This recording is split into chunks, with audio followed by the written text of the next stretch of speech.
Прикоснуться к истории, окунуться в атмосферу военных лет в честь 75-летия Великой Победы в Национальном музее Северной Осетии открылась экспозиция, посвященная Великой Отечественной войне. Представлены более 100 экспонатов. Среди них документы, письма, фотографии тех, кто защищал нашу Родину. На выставке побывал мой коллега Батрас Загуров.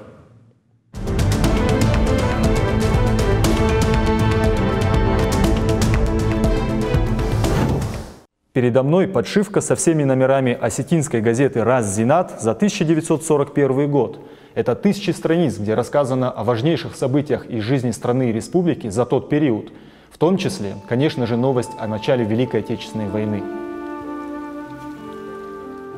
Великой Отечественной войне посвящена и вся экспозиция. Ее организовал Национальный музей и приурочил к 75-летию Победы. Представлены самые разнообразные экспонаты, в том числе и по-настоящему знаменитые. Например, всем известный плакат «Родина-мать зовет». В те годы плакаты влияли на боевой дух и настроение советских граждан не меньше, чем радио, газеты и телевидение.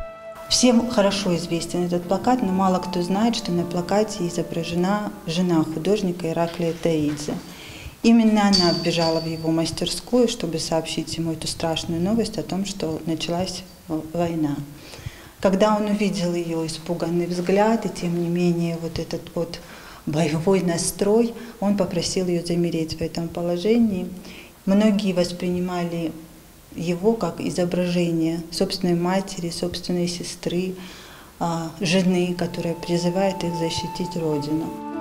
В дальнейшем выставку собираются расширять, но и сейчас там хранится более 100 экспонатов. Это официальные документы, военные формы и оружие, письма, медали и многое другое. Все аутентичное, датировано годами Великой Отечественной. То, что такие музейные предметы сохранились и их можно увидеть, огромная удача.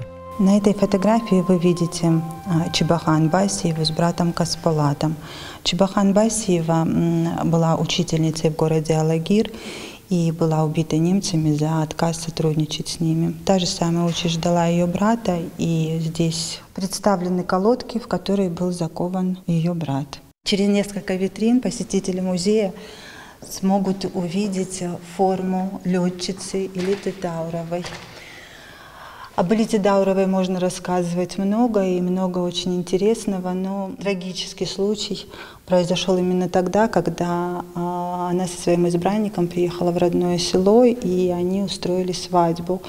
Первый день свадьбы они отыграли, а на второй день свадьбы началась война. И каждый из них разъехался по местам службы, и, к сожалению, война их разлучила, потому что в 1942 году будущий или несостоявшийся супруг Элиты Дауровой погиб.